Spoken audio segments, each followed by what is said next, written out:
I grew up in a supportive, active, close-knit family, and I can honestly say life was good.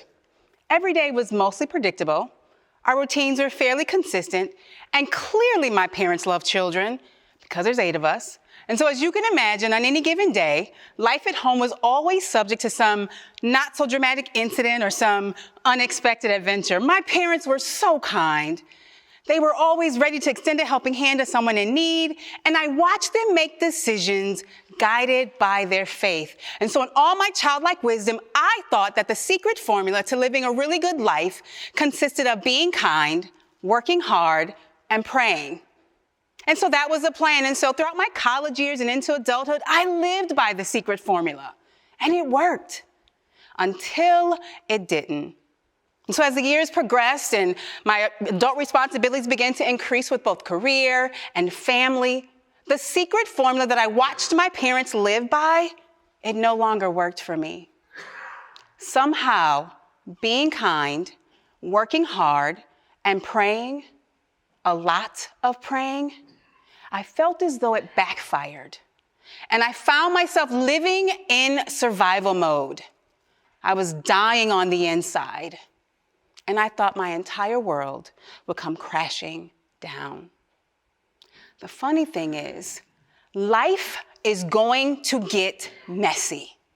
It's going to catch you off guard, make you feel as if you've been hit by a storm, and it'll even make you question your very existence. And all those precious little plans that you so thoughtfully considered as the keys to living your #best life now, spoiler alert, they will be completely interrupted. But here's what I know for sure, that some of the most powerful and valuable lessons I've ever learned in this life, I learned those lessons during some of the most difficult and the messiest times in my life. And so one time in particular, my career was non-existent. I was a young mom, but motherhood was this adventure for which I felt totally unqualified for. And so there I sat in my car on a section of the interstate without a safety shoulder, just the constant flow of traffic moving at high speeds, and I froze. I literally froze. I couldn't go forward. I couldn't change lanes. I lost the ability to maneuver my vehicle. So there I sat in harm's way. So later I realized that I was experiencing a panic attack, and a panic attack is this intense and debilitating wave of fear. It overtakes your body freezes, you begin to breathe heavily, you feel as though you're going to die, or even you're going crazy. And at that time, in my car, on that highway, I literally thought I was losing my mind. That was the summer of 2013, and it was the middle of the afternoon, and I sat there in my car, completely motionless. You see, at that time, I was in a marriage for which I had prayed, and I prayed so hard that it would work. I was at a point where I didn't know what to do. I was afraid. I felt voiceless. And because life at home was emotionally and physically toxic, I was living each day simply trying to stay afloat. I was a wife. I was a mom. And I was on the verge of losing every single thing I thought was possible, as long as I lived by the secret formula. I simply couldn't win. I felt isolated, and I felt emotionally trapped somewhere between facing the painful reality of my failed marriage and juggling the heartbreaking thoughts that whether I stayed or whether I left, there was greater pain waiting for me in the future.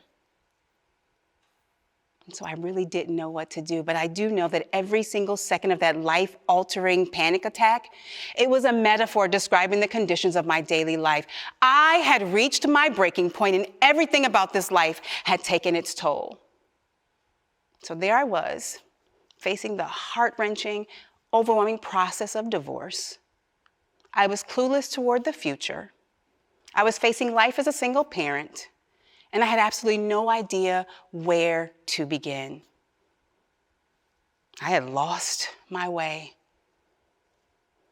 And see, at that time, hope showed up in my life in a way where it gave me this ability to consider the possibility to expect something more.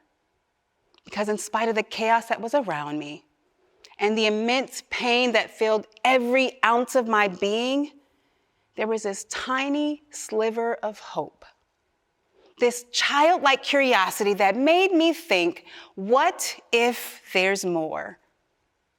And that sliver of hope, it was just what I needed to make my heart beat, and so I kept going. I didn't have another option. And as I kept going, I realized that hope was this bridge that was connecting me to the richness of my past while supporting me during the chaos of my present. And it was carving out this path to lead me to this future that I really expected that was waiting for me on the other side. So I took another step, and I took another step. And at that moment, I realized that hope was the game changer. Hope was that thing that made me realize that there were dreams inside that I haven't even accessed. And although I couldn't have articulated it then, but I can tell you now that during those times I needed to emotionally escape the chaos of my present reality, hope was this vision that allowed me to connect with and cling to the beautiful memories of my childhood. Specifically, the memories that I had from the times I spent in the kitchen with my family. Those times when we would cook, we would connect, and we would create memories. And the more I clung to those memories, is then I began the process of spending time in my own kitchen, and I started baking. There was something so healing and so replenishing every single time I baked a batch of cookies. And it was the entire process, from the gathering of the ingredients, to baking the cookies in the oven, to sharing them with friends. I found hope, and I found this new life of possibilities that kept me going. Hope is a gift, and that gift began to awaken those lost dreams I didn't even know existed. You see, baking cookies became this tool that took me from a place of immense pain to this place where I could be the change that I wanted to see. And so that's the foundation for Junita's Jar. And in 2018, I launched my cookie company, Junita's Jar, an opportunity to use food as a tool to connect people and to spread a message of hope. Specifically, it's a platform where I get to engage and lead conversations with college students to reduce the occurrences of relationship violence against women. It's an opportunity for me to take that simple, small, almost passive act of baking cookies that absolutely changed my life. And now I get to transform that act in my process to change the world. Hope is a game changer. Looking back on that day, and I was on the highway in my car, there were some painful memories that I was experiencing that day. But I can tell you something for sure. I learned a valuable lesson. The secret formula, it does work. It turns out my parents were right. On this journey to create a life of purpose, a life of passion, a life filled with hope, being kind, working hard, and praying are vitally important in shaping how I live. But let us not forget about hope. Because hope, that's vitally important in shaping how I believe. So yes, life is going to get messy, but embrace it. Because it was from one of the messiest times in my life that I learned 3 powerful lessons. I learned the importance of believing the possibilities. And that gave me the strength to trust the process. And from there, I gathered the strength, the courage, and the freedom to be the change that I wanted to see. So whether you possess a tiny sliver or an overflowing bushel, or whether it's discovered from the ashes of loss or the treasures found in abundance, hope changes the landscape. I am certain that the quality of our life is built upon and measured by our diverse belief systems. And that, my friends, I am convinced that it all begins with hope. Thank you.